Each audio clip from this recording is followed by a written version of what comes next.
presente. Les agradecería pues que me dejen verlos para poder trabajar un ratito. Buenos días, Yasmelin, Josué también, buenos días. Licenciada, Dígame, Daniel. perdone la molestia, pero no podré acceder esta vez a la cámara porque no sé qué onda, pero no me carga tampoco el internet y la plataforma tampoco me estaba cargando y me imagino que será por lo mismo, así que voy a utilizar datos. Va, de acuerdo, Daniel, es posible. A veces ha estado fallando. De hecho, yo en la mañana, a la de las 6:45, entré un poquito tarde porque parece que estaba saturada en la plataforma Moodle. Entonces, a veces eso es lo que nos falla bastante, ¿verdad? Pero igual vamos a trabajar. Fíjense que revisando el material y viendo un correo de una compañera de ustedes que me envió, cuando hablábamos el día de ayer, se recuerdan de Santo Tomás. Vimos a San Francisco, ¿verdad? Y les hablaba yo de Santo Tomás. Entonces me recordaba esta compañera de ustedes que Santo Tomás no lo vimos, no lo leímos y no lo discutimos. Y la razón fue porque la semana pasada yo me encontraba mal de salud. Y entonces emergentemente yo tuve que suspender la clase porque no estaba en disposición de poder estar aquí atendiéndolos. Entonces ese tema, ese impasse no lo apunté yo en mi agenda y por eso es que yo había salido un poco distorsionada. ¿Verdad que sí? Perdón que la interrumpa, le fíjese que yo también me estaba acordando de algo y mis compañeros no me van a dejar mentir. Que el Dígame. tema, el último tema que nos dijo usted ayer, que supuestamente se iba a incluir en las preguntas, yo me recuerdo que no me había dicho que iba incluido, sino que hasta Santo Tomás. Ah, ¿de verdad? Sí. Bueno, entonces déjenlo hasta Santo Tomás. Déjenlo hasta Santo Tomás, no hay ningún problema. Pero igual, Santo Tomás no lo discutimos. No, correcto, ese, yo me recuerdo, pues que yo me recuerdo, pero bueno, sí, así dicen que no, pues bueno, yo me recuerdo que sí, pero... Mire, yo entré en duda porque realmente jueves creo que es que teníamos clase y yo les puse ahí de que no iba a dar. Entonces, ya ese tema, si teníamos que desarrollarlo, yo ya no lo corrí para cuando no comenzamos las clases. Entonces, yo le ponía a su compañero de día a día, yo no sé si ustedes tienen grupo de WhatsApp en el que ustedes se comunican, yo esperaría que sí, y donde le dije, por favor, avíseles que le den una lectura, porque iba a ocupar esta clase para poder explicar un poquito a Santo Tomás, ¿verdad? Entonces, yo no sé si le dieron una lectura.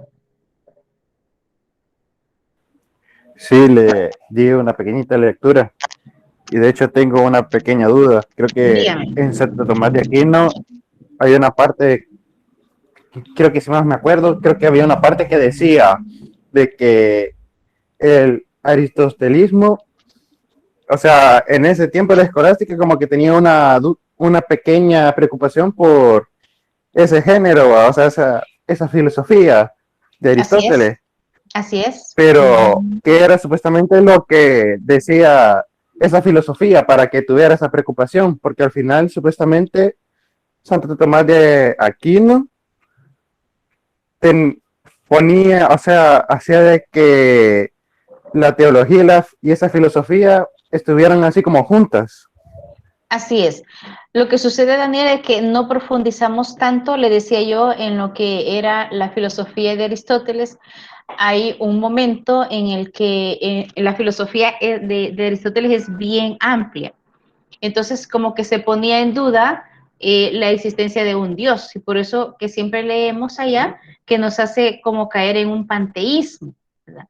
Pero ¿a qué se le llama panteísmo? Cuando nosotros tenemos un solo Dios, pero ese Dios no es el Dios al que nosotros, ustedes y yo amamos, sino que es otro Dios. Podría decir yo hoy mismo, por ejemplo, un Dios para alguien podría ser el celular, para otra persona podría ser la computadora, la tablet, algo que le distrae y le absorbe más, ese se convertiría en un su Dios.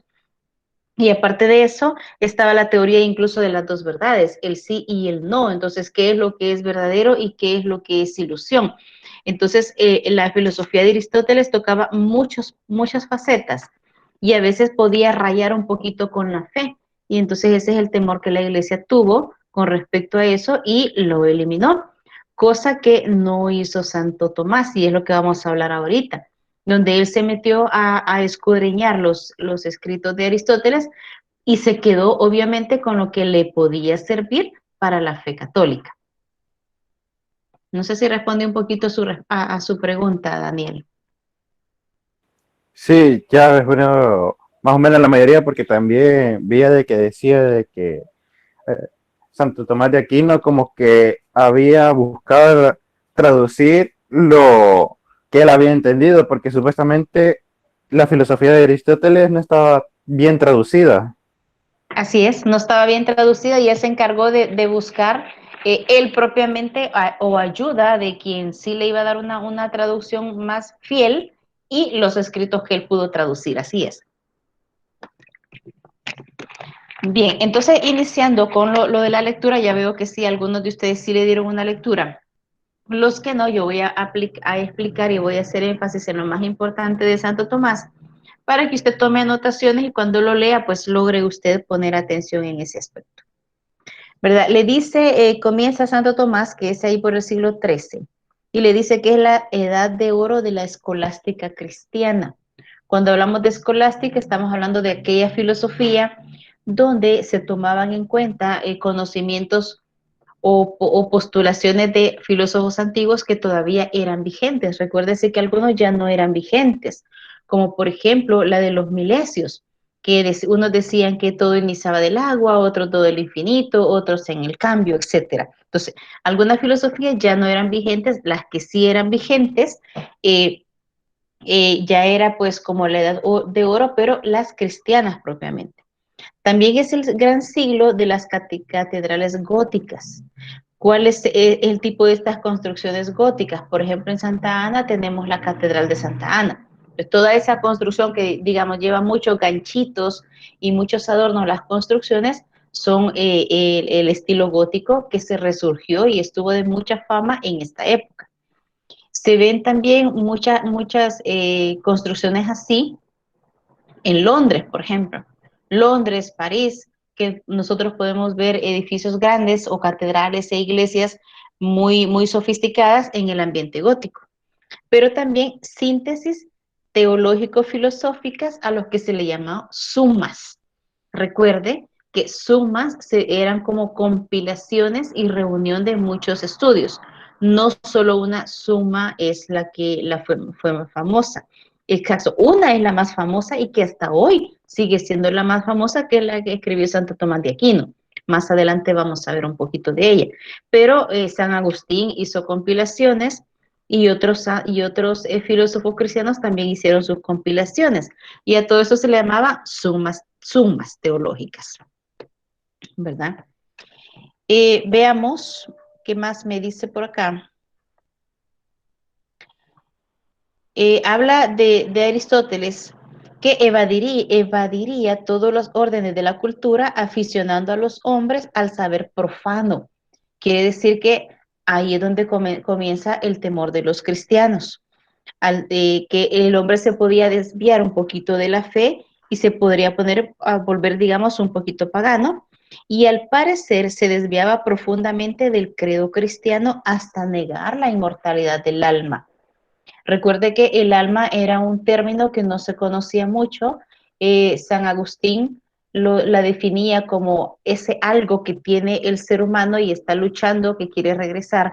Pero hubo otros filósofos que decían que era absurdo esa separación que decía San Agustín. Un alma llorando y estando ansiosa que la persona en donde está atrapada muriera para regresar a Dios, cuando el alma y el cuerpo del hombre deberían de ser uno solo, una unión tal donde no hubiera lucha de separación entre ellas. Se habló del averroísmo. ¿Se recuerdan cuál era el error de Averroes? Quiero ver. Sí, ese está en el tema anterior. ¿Se acuerdan que en cuanto al alma, qué decía Averroes? El espíritu individual de la persona muere, pero el espíritu de la raza humana, ese no muere. Cuando ahora nosotros decimos que cada uno de nosotros tiene un alma y cuando nosotros morimos, el alma se separa del cuerpo y en algún futuro, cuando se dé la resurrección, entonces vamos a resucitar nuestro cuerpo con nuestra alma. Era algo que Averroes no lo podía concebir. Si moría yo, por ejemplo, según Averroes, mi alma moría y yo dejaba de existir totalmente. pero mientras hubiesen seres humanos vivos, el espíritu o el alma humana en general sí iba a existir. Entonces a eso se le llamaba averroísmo, y por eso es que desde el punto de vista religioso eso constituía, me dice, una gran herejía o un gran error contra la fe.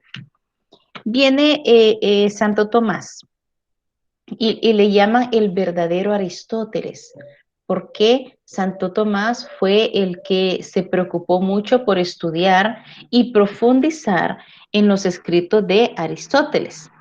Y le dice que los escritos de Aristóteles, según él, ¿para qué podían servir? Podían constituir un profundo y coherente cuerpo de doctrina filosófico-teológica que acabase con la vieja pugna o pleito, ¿verdad?, entre el hombre de la fe y el amante de la antigua cultura. Él decía, en vez de estar enfrentándonos los netamente cristianos con los que tuviesen, por ejemplo, o le gustase mucho la filosofía aristotélica, en vez de estarse peleando, mejor ver qué puntos comunes pueden tener y crecer en el conocimiento. Santo Tomás comparte el mismo destino, digamos, de San Francisco, y creo que eso les explicaba ayer, porque él era hijo de los condes de Aquino, una de las familias nobles de Italia, ¿verdad? Quiere decir que él, de ser noble, él estaba ya destinado a las armas. Y vivió solo 49 años, dentro de los cuales dejó la compilación o la escritura de la Summa Teológica, que hasta hoy, en el presente, en esta fecha, en el año 2021, es el escrito más valioso en cuanto a religión que la Iglesia Católica tiene. No ha habido otro que escriba y haya estudiado tanto como Santo Tomás para dejarnos esa suma teológica. Que nosotros, por ejemplo, los laicos, solo conoceremos cositas pequeñas. Ahora, quien estudia licenciatura en teología propiamente, o los sacerdotes que tienen que estudiarla, entonces ellos sí profundizan bastante en ello. Entonces, Santo Tomás vivió poco tiempo, ¿verdad?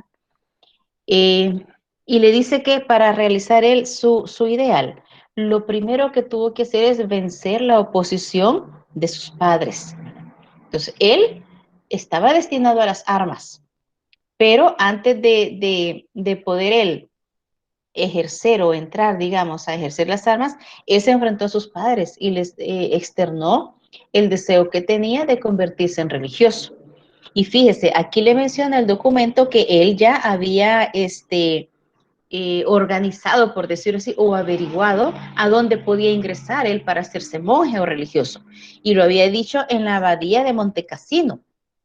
Pero en el documento le dice que los padres bloquearon la entrada de Santo Tomás a este convento, llamémosle así. Recuerde que los padres eran de familia noble y los nobles tenían un gran poder de palabra, y al pedir un favor se les concedía. Entonces quiere decir de que los padres de Santo Tomás hablaron con las autoridades, a lo mejor, de este convento de la abadía de Montecassino, y ellos le negaron la entrada a Santo Tomás.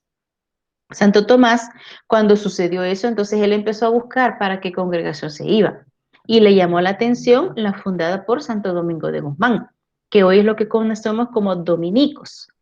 En Santa Ana, ¿quiénes son los sacerdotes dominicos que conocemos? Los que están ubicados en la iglesia del Carmen, justo aquí en el centro de Santa Ana, ¿verdad? A unas cuadras de mi casa. Entonces, los sacerdotes que están en esa parroquia del Carmen no son diocesanos, ellos son dominicos. Y ellos, si bien es cierto, obedecen al obispo de Santa Ana porque es el obispo y es el que dirige todos los religiosos en Santa Ana, el obispo no puede decidir cambiar, por ejemplo, a un sacerdote dominico y mandarlo a otro lugar, porque no es diocesano, no depende netamente del obispo, sino que de su orden dominica, su superior dominico. Y entonces, ¿por qué él se sintió llamado a la orden dominica? Por la dedicación a la vida intelectual, cosa que no tenía San Francisco, ¿se recuerdan? Ayer decíamos, a San Francisco no le interesaba tanto lo académico, sino que únicamente admirar la naturaleza, estar en el amor a todo lo creado, y eso estaba bien. pero lo intelectual también es importante y es lo que más le llamó a Santo Tomás de Aquino. Es lo que a lo mejor hoy en la actualidad alguno podría definir es que Santo Tomás era un nerd. Sí, era un nerd. A él le encantaba todo lo que tenía que ver con lo intelectual. Muchas personas son inclinadas a lo intelectual, pero pocas son adictas a lo intelectual. Y entonces Santo Tomás era uno de ellos, ¿verdad? Me parece que me lo describe por acá. Todos los inconvenientes que se le presentaron a Santo Tomás para entrar a la congregación, todas fueran superadas por la voluntad de hierro del fraile, que lo pintan, dice, como concentrado y taciturno con la pluma en la mano, entregado en cuerpo y alma a todo lo que tenía que ver con la filosofía. ¿Qué significa taciturno? Una persona que casi no habla, una persona que casi no se relaciona con los demás, solo pasaba metido con la cabeza entre los libros, muy concentrado y siempre con la pluma en la mano, escribiendo. Entonces diríamos, es un completo nerd al cubo o al cuadrado, como usted lo quiera ver, ¿verdad? Solo metido en lo filosófico. Y veamos.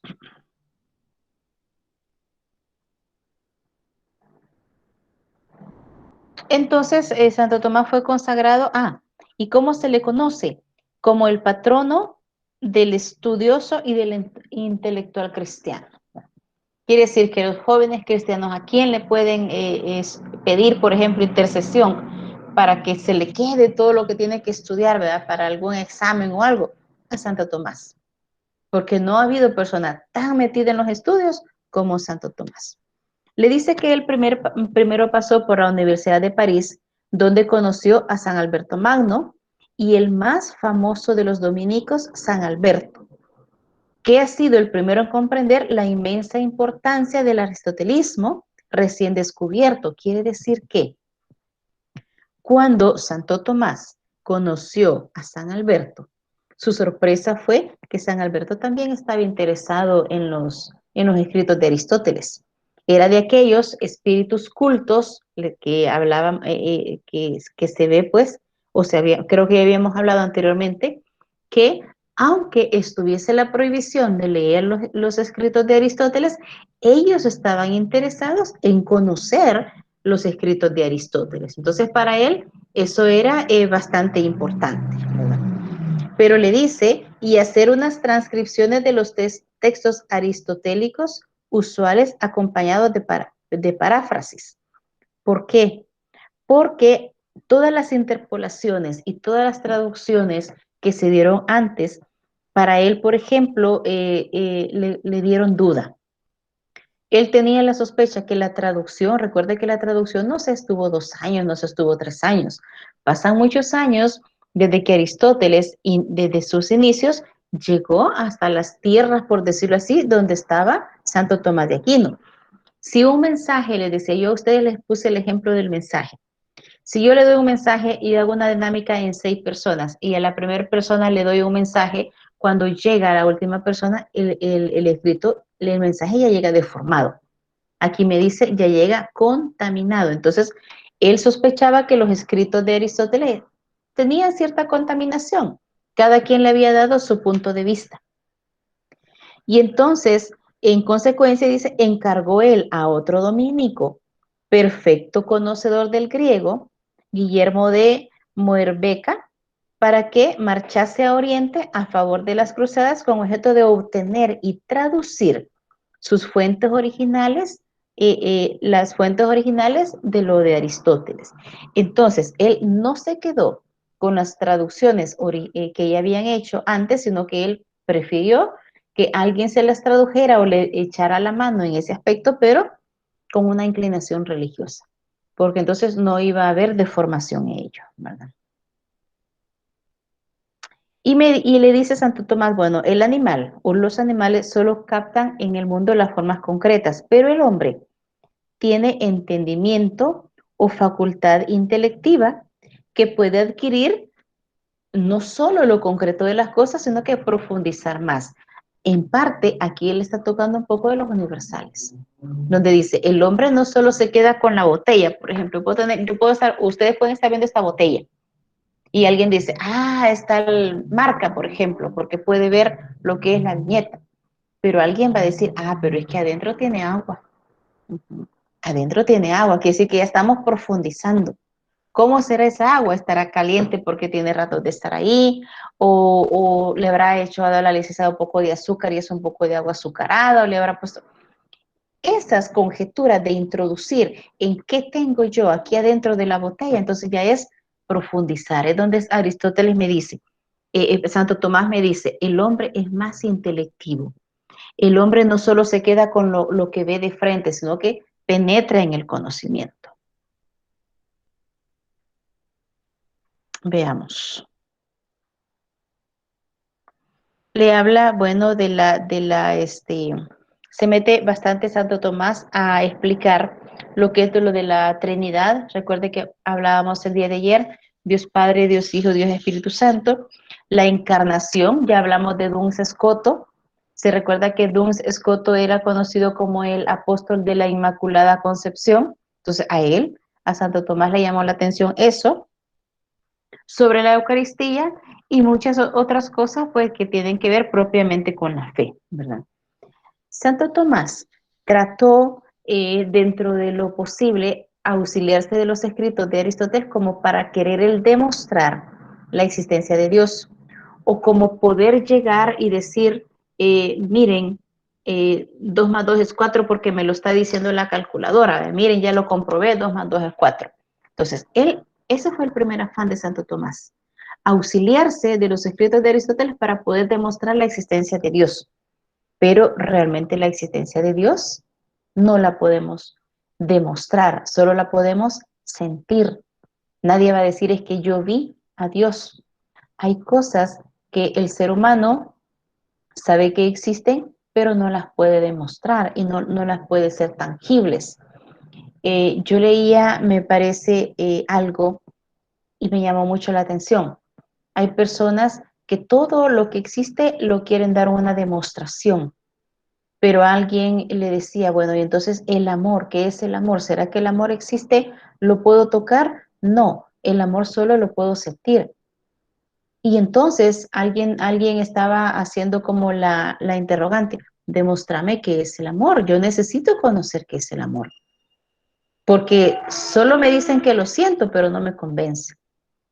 Y la respuesta que recibió fue, bueno, imagínate a tu mamá, por ejemplo, ¿verdad?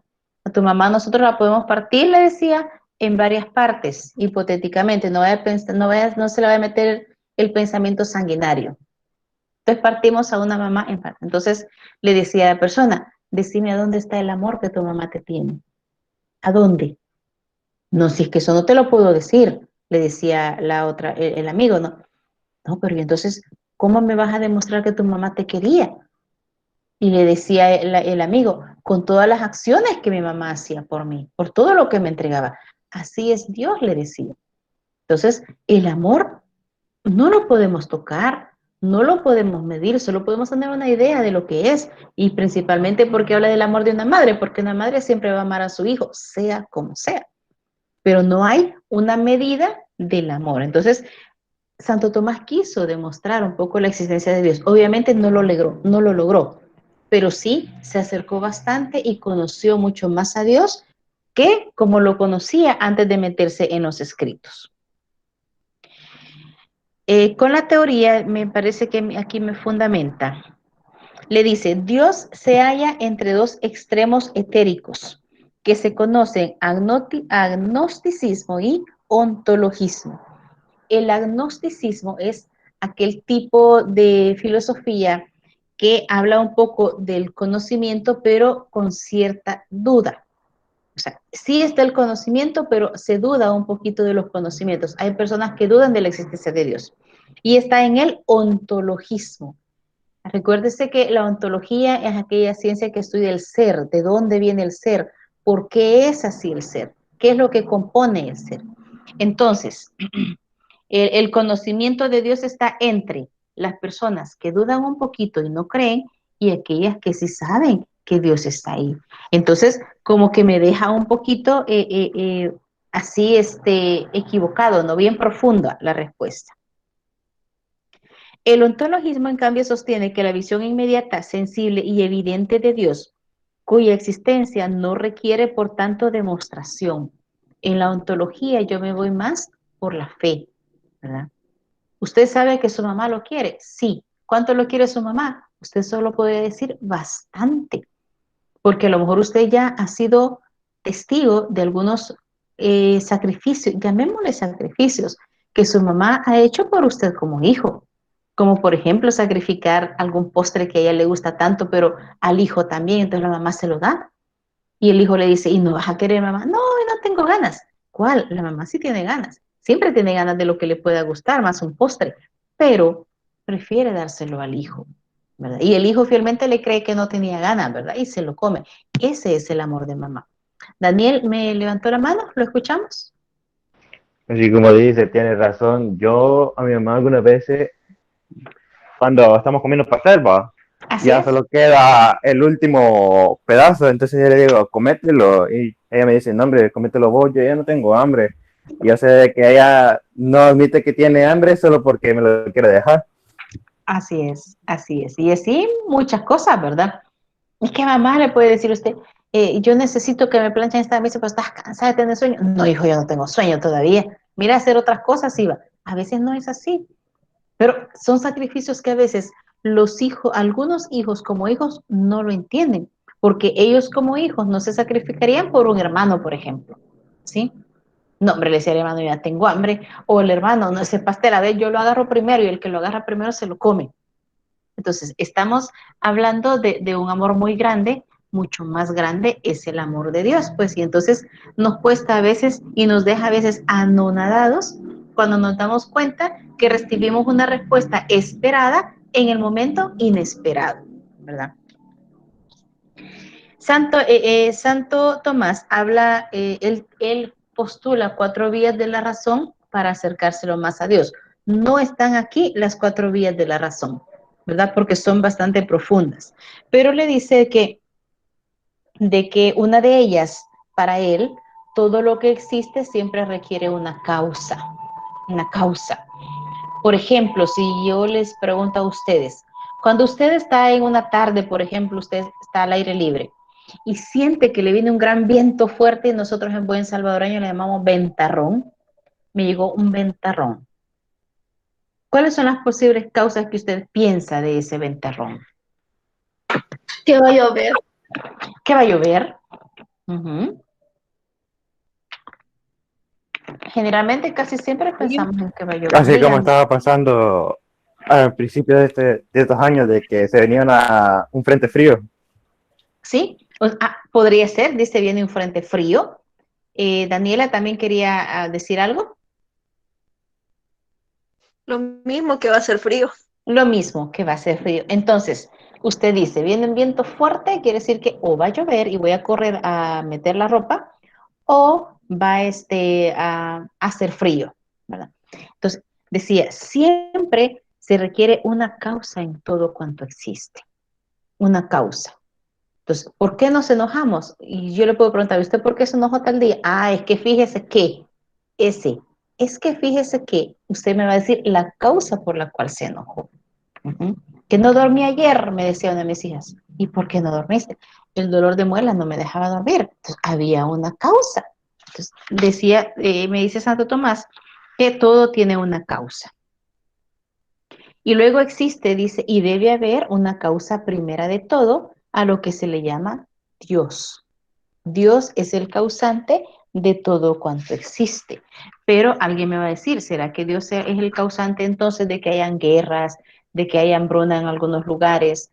Dios es el causante de que el calor sea insoportable hoy. No sé cómo va a ser la Semana Santa para nosotros. Todo pinta en que va a ser muy, muy caliente. Entonces, Dios es la causa de todo cuanto existe, pero las deformaciones o desórdenes que se ha creado, por decir algo, en la naturaleza o en el ambiente normal de vivencia del hombre, el hombre a veces es muy culpable, ¿sí? El hombre es el que a veces, y con lo que hemos estado viendo en desarrollo personal, el hombre a veces se encarga de destruir la naturaleza. ¿Y por qué Dios lo ha dejado? Porque Dios lo ha hecho libre. Dios puede ver que yo voy hacia la destrucción mía por ambición, por envidias, por lo que sea, pero no me va a detener, ¿sí? O Dios puede ver que yo en mi odio, rencor o lo que sea, voy a matar a aquella amiga que yo quiero que muera y la voy a matar. Dios va a ver que yo voy a matarlo y que llevo el cuchillo, la pistola, lo que sea, y no me va a detener. ¿Por qué? Porque Dios me hizo libre. Y es ahí donde el hombre ya es responsable de todos los actos que realiza. Quiero ver, alguien me levantó la mano. Daniel, dígame. Ahora, así como usted dice, de que normal, o sea, uno pueda pensar, ¿y por qué hace tanto calor? ¿Acaso ya Dios se cansó de todos nosotros y nos está matando de esa manera? Yo no creo, yo he oído algunas veces ese tipo de comentarios y yo les digo, no, hombre, Sí. si el humano ha hecho todo. Ujú. Ahí, yo me acuerdo de que antes con mi familia íbamos a un lugar ahí al mar, que se llamaba Barra Salada, Ajá. y por veces encontraba un montón de basura ahí cabalito en la orilla, Sí. botellas, Ujú. vasos desechables, y yo me ponía a pensar, ¿y por qué la gente, o sea, teniendo cerca los basureros, por qué no va a botar ahí la basura? Así es. Ujú. Así es.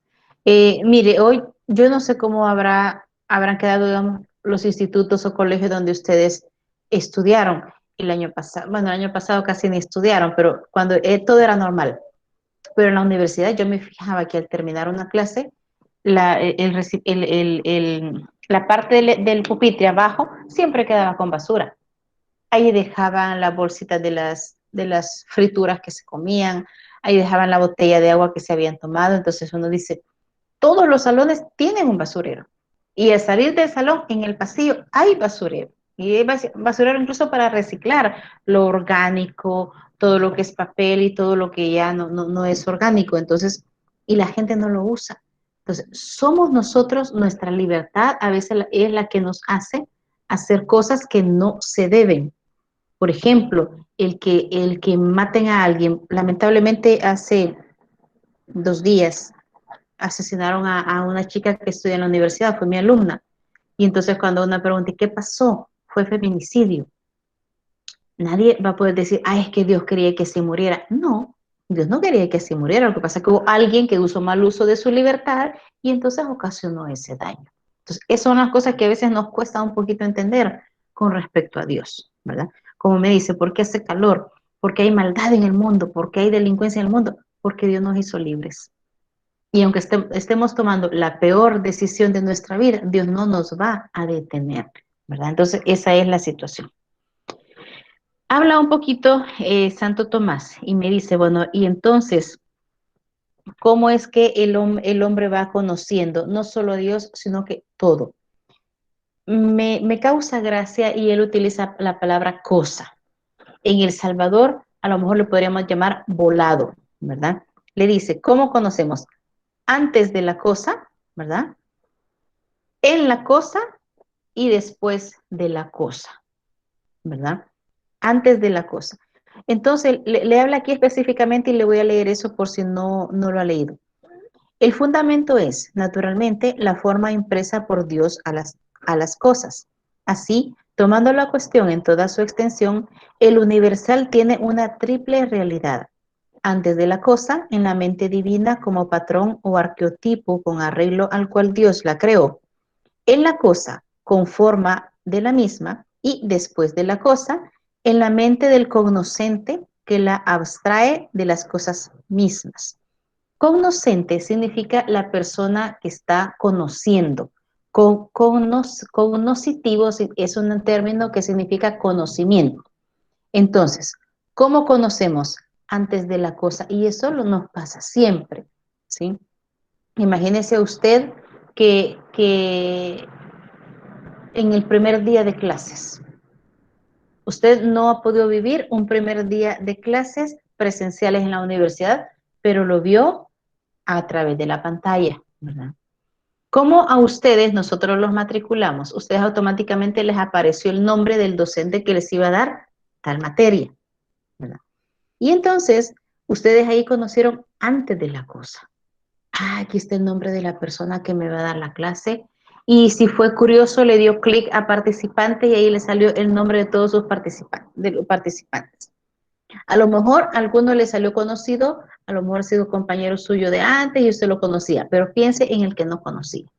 Y vi un nombre, por ejemplo, no sé, Aquiles Ruperto, me estoy inventando un nombre, Aquiles Ruperto, usted, Aquiles Ruperto, ¿qué nombre este va? ¿Cómo será este compañero? Entonces, el antes de la cosa es el nombre, Aquiles Ruperto. El antes de la cosa para ustedes fue Eduvigis de Somoza. En la cosa, cuando vino el primer día de clases y vine yo le dije, nos vamos a presentar, quiero escucharlos, quiero saber cómo es su conexión, por ejemplo, para tener una idea yo de cómo era. Entonces, ahí estábamos en la cosa. Ustedes me estaban conociendo a mí y yo los estaba conociendo a ustedes. Y de repente ahí apareció el Aquiles Ruperto y usted buscó el nombre, ahí está la foto, Aquiles Ruperto. Y ya lo conocimos. Y después de la cosa es cuando a lo mejor, cuando yo les dije a ustedes, miren, necesito que me formen grupos para la tarea. Y ustedes formó grupo a lo mejor con alguien que no conocía, pero ahora ya lo conoce, aunque sea por la foto, aunque sea porque se ha visto en la cámara y le mandó el trabajo, le mandó su resumen, etc. Y así conocemos nosotros siempre. Antes de la cosa nos imaginamos cómo podrá ser eso que voy a conocer, cómo podrá ser esa persona que yo voy a conocer. Y en la cosa es cuando ya estoy relacionándome con esa persona o la cosa, lo que sea, y después cuando yo tuve la experiencia. No se preocupe, Fernando, a veces el internet nos juega chuco. A mí me lo está haciendo cada rato, le diré. A lo mejor no me está cortando la clase, pero yo sé que aquí tengo, lamentablemente, solo 5 personas que tienen activada su cámara, los demás no quieren, ¿verdad?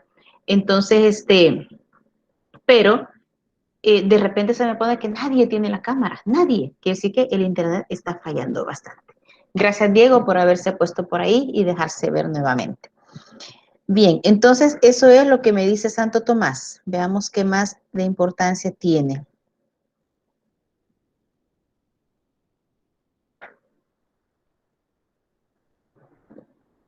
Bueno, me dice el Santo Tomás, se recuerda que estábamos hablando del alma y del cuerpo, me dice Santo Tomás, el alma hace el papel de forma de la persona y el cuerpo de materia, ¿verdad? Es imposible pensar en alguno de nosotros, en cualquier ser humano, sin forma ni en dónde está, ¿verdad? Cuando usted, por ejemplo, imagínese, si yo cierro mi cámara y yo empiezo a dar mi clase así, ¿verdad? Usted va a escuchar solo mi voz, pero el escuchar solo mi voz, creo yo, me atrevería a asegurar que no se va a sentir tan cómodo ni le va a convencer tanto como cuando usted me ve. Me ve todas las muecas y gestos que yo hago cuando estoy gesticulando las palabras. Entonces creo yo que cuando usted me ve, usted dice, ahí está la materia y está la forma. Me está explicando, pero también utiliza su cuerpo para poder dar a entender y mueve la mano y se mueve de aquí y se mueve de allá. Pero si usted solo está la foto, solo le sale así, que ni siquiera mueve los labios porque solo está la foto. Entonces, eso es lo que me dice Santo Tomás. El alma hace papel de forma, lo interior, lo que nosotros externamos, como nosotros nos damos a conocer, y el cuerpo obviamente es como el cascarón, si lo quiere ver así, que envuelve toda nuestra personalidad, todo lo que nosotros tenemos guardado. Cuando usted lea, le va a hablar que le habla mucho de la racionalidad. La racionalidad determina en el hombre la libertad o el libre albedrío. Ahí me habla de la libertad que le he venido diciendo. Que si me convierto yo yo tengo un libre albedrío, quiere decir que yo puedo hacer lo que se me da la gana. Pero todo lo que se me da la gana hacer, no lo puedo hacer, ¿verdad? No lo podemos hacer. Por ello, dice mismo, de pecar, el ser humano peca, ¿verdad? Y también la de merecer por sus actos. Me está hablando que el hombre es el único ser que puede salvarse o condenarse por voluntad propia. El hombre, les he dicho, es libre, pero tiene voluntad. Entonces, el hombre es el único ser humano que hace las cosas que quiere. Que si las hace bien, entonces obviamente él se va a salvar. Pero si no las hace bien, obviamente él se va a condenar. Y aquí me dice Santo Tomás, eso queda en la decisión del ser humano. Si él toma las malas decisiones, yo no sé si usted conocerá amigos, por ejemplo, que tomaron malas decisiones en su vida y entonces están mal, ¿verdad? Yo hablaba el día de ayer con una amiga, tenía tiempo de no verla y nos pusimos al día como estábamos. Y me decía, es que la verdad que ella está muy enferma. Entonces me decía, hoy fui al seguro y salí bien enferma de muchas cosas, la diabetes, la presión. Y me decía, yo no me quiero morir. Hay muchas cosas que yo debo realizar todavía. ¿Por qué? Le decía yo, como que, como por ejemplo, no he podido terminar de darle una carrera a mi hija porque los recursos no me han alcanzado. Pero yo estoy consciente, me dijo, que las malas decisiones que yo tomé en el pasado, cuando éramos jóvenes, son las que están repercutiendo ahorita en mi vida. Si yo me hubiese esperado, ¿se acuerda de Tomás? Me decía el papá de la hija. ¿Se acuerda de Tomás? Sí, me acuerdo, le digo. Si yo me hubiera esperado con Tomás, a lo mejor mi futuro hubiera sido diferente. Y eso es lo que puede pasar, ¿verdad? Entonces, el hombre es el único que puede labrarse su futuro. Ahí tendría que ser como labra su futuro, ¿verdad? Eh, por ejemplo, una de mis hijas me dice, ella va a cumplir ya 25 años el- en 2 meses. Y me decía, mamá, cuando vos tenías 25 años ya estabas casada y eras mamá. Sí, le decía yo. Pero cuando yo tenía 25 años, yo ya era cosmetóloga, yo tenía mi sala de belleza y trabajaba en él. Y a la vez ya había terminado mi carrera, solo estaba terminando la tesis. Entonces yo prácticamente ya me había realizado en mis metas. Y le decía yo a ella, a vos te falta todavía terminar este año social, ¿verdad? Te gradúas de médico y te hace falta los 3 años de especialidad. Allá vos si te querés quedar a médico general o quieres seguir estudiando, le decía. Pero los tiempos hoy, si yo hubiera estudiado medicina, a lo mejor no me hubiera casado luego. Tenía que haber esperado. Entonces son las decisiones que tomemos. Y yo le digo a ella, es cierto, escogiste una carrera larga, pero porque querés labrarte un mejor futuro. Las decisiones que tomes ahorita, si te esperas o te adelantas, es lo que se va a ver en un futuro con el tiempo. Como cuando estábamos en presenciales y muchas veces le he dicho yo a mis estudiantes que quieren trabajar, perfecto, trabajen, porque está bien que conozca lo que es un trabajo, pero no se retire de la universidad, no deje de estudiar, porque cuando les gusta el dinero, les digo yo, ya después no van a querer estudiar porque se vuelven haraganes, porque están cansados de trabajar y es lo más normal, y regresar a estudiar les cuesta. Pero yo les dije todo el tiempo y se lo sigo diciendo y lo voy a seguir diciendo. El sueldo mínimo le va a alcanzar para usted solito porque es soltero. Pero cuando ya quiere formar un hogar, cuando ya quiere una casa, cuando ya necesita un auto o tiene el vehículo pero necesita darle mantenimiento, ese sueldo mínimo no le va a alcanzar. Y entonces tome mejores decisiones, utilice bien su libertad. Entonces, el ser humano, me dice acá Santo Tomás, puede condenarse o salvarse por su propia voluntad. Nadie lo obliga, ¿verdad? Le dice que el pensamiento tomista, cuando escuche o lea usted la palabra tomista, se está refiriendo a Santo Tomás de Aquino, por Tomás. El pensamiento tomista no es una mera adaptación aristotélico a la fe. Puede considerarse más bien una prolongación y una aplicación a 1000 órdenes y aspectos nuevos para la concepción de él. Entonces, él no fue una doctrina en sí, sino que él escribió y agarró lo que le pueda servir para ser mejor. Y bien, creo que ahí se termina Santo Tomás, ¿verdad? Aspectos importantes y relevantes de su filosofía, cómo fue su vida, y que, bueno, lamentablemente solo vivió 49 años, ¿verdad? Yo diría bastante joven todavía, porque de 49 años la persona todavía tiene muchas cosas que hacer.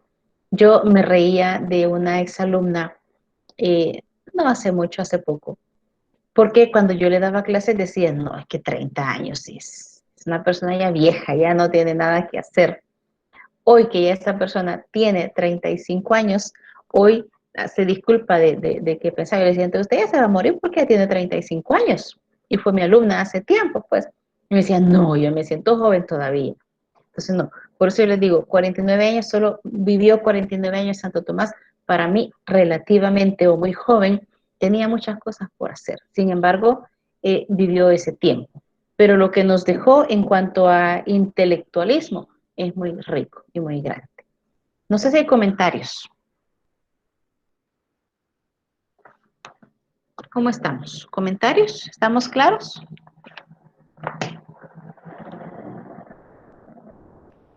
Yo, así como estaba diciendo, de que hay personas que apenas tienen, digamos, 15, 18 años y ya sienten de que van para viejos, va. Hay Sí, quien, yo me acuerdo de que hay quienes me decían, no, hombre, ya me siento viejo solo por tener 17 años. sí. Ahí depende de tu pensamiento, porque yo todavía me siento viejo. Sí, eso tiene mucho que ver, ¿verdad? Incluso yo he hablado con jóvenes, mi hijo menor tiene 20 años, me dice, ay mamá, qué viejo estoy, y yo me le quedo viendo, viejo, yo quisiera tener 20 años, ¿verdad? Para poder hacer otras cosas más que no podía hacer, pues, ¿verdad? En ese aspecto, ¿verdad? Entonces, creo que estamos ya listos para el parcial, ¿verdad? Entonces, recuerden, yo voy a estar ahí para consultas en lo que necesite. Si usted en esos días que esté preparándose para el examen, le surge alguna duda, no dude en escribirme un correo, ¿verdad? Solo escríbame de qué materia es, qué sección es, y yo con gusto voy a poderle aclarar su duda, ¿verdad? Entonces, no se vaya a enojar, la clase la estamos terminando bien tempranito, pero bueno, no teníamos mucho que hablar. Vea cómo se avanza cuando son ustedes los que leen y yo solo explico y hablo, ¿verdad? Entonces, les agradezco al haber estado en clase y cualquier cosa, pues ahí quedo a la hora.